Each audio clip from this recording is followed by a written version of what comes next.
AI ခေတ်ကြီးမှာ AI မသုံးဘူးဆိုရင်တော့မိတ်ဆွေရဲ့လုပ်ငန်းကတော်တော်ကြီးကိုနောက်ကျကျန်ခဲ့ပြီလို့ပြောလို့ရပါတယ်။ဘာကြောင့်ဒီလိုမျိုးပြောရလဲပေါ့နော်။ကျွန်တော်တို့အခုဆိုရင်Gemini ရှိမယ်ChatGPT ရှိမယ်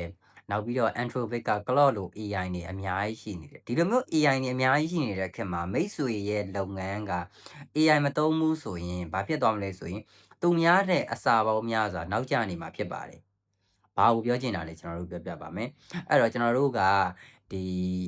ဝန်ထမ်းတွေအများကြီးခန့်ကြတယ်။ Okay ထားပါတော့ကျွန်တော်တို့ဒီ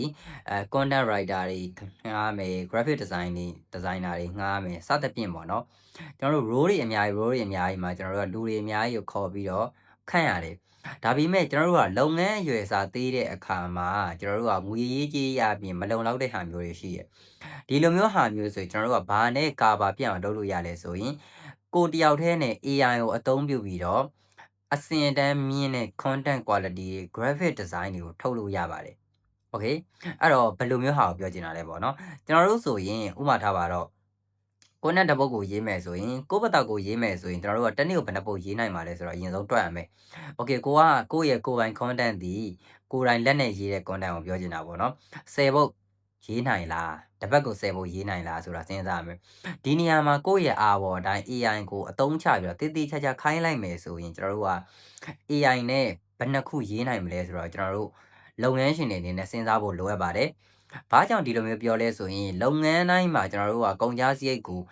တက်တာနဲ့ကျွန်တော်တို့ကသွားနိုင်ဖို့အတွက်လိုအပ်လို့ပါ။အဲ့တော့လုပ်ငန်းတွေက cost တွေတက်လာတယ်အခုလို inflation မြင့်တဲ့ကာလမျိုးတွေမှာဆိုကျွန်တော်တို့ရဲ့ဈေးနှုန်းတွေကုန်ကျစရိတ်တွေကို short နိုင်သမျှ cut down လုပ်ချပစ်လိုက်တာအကောင်းဆုံးဖြစ်ပါတယ်။အဲ့တော့ graphic design ဆိုရင်လည်းကျွန်တော်တို့က graphic designer တွေကိုတည်တည်ချာရွေးချယ်တာမျိုးရှိရမယ်။မြန်ဆက်လုပ်ပေးနိုင်တဲ့ agency မျိုးတွေရွေးတာရှိရမယ်။ဒါမှမဟုတ်ရင်ကိုယ်တိုင်လုပ်မလားပေါ့နော်။လုပ်လို့ရနေပါပြီ။ကျွန်တော်တို့က AI နဲ့ influencer တွေ user generated content လိုဟာမျိုးတွေအများကြီးလုပ်လို့ရနေပါပြီ။ဒီလိုမျိုးခေတ်ကြီးမှာမိတ်ဆွေတို့အနေနဲ့ AI ကိုမသုံးဘူးဆိုရင်သူများတဲ့ခြေလမ်းပေါင်းများစွာနောက်ကျကြံခဲ့နေမှာဖြစ်ပါတယ်။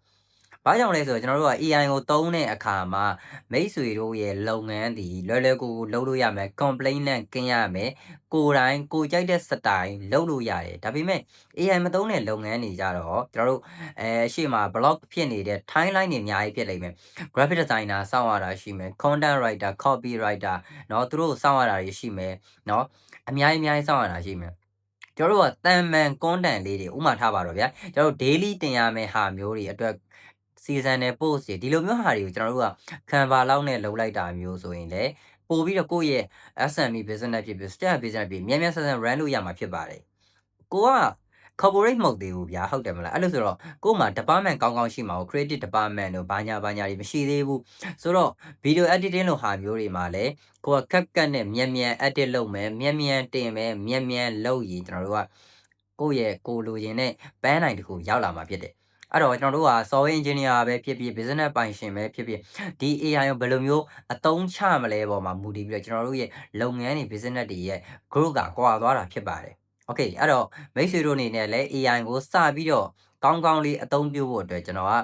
တိုက်တွန်းချင်ပါတယ်။အကယ်၍အခက်အခဲရှိတယ်ဆိုရင်လည်းကျွန်တော်တို့ရဲ့ MCY page မှာလာရောက်ဆွေးနွေးတိုင်ပင်လို့ရပါတယ်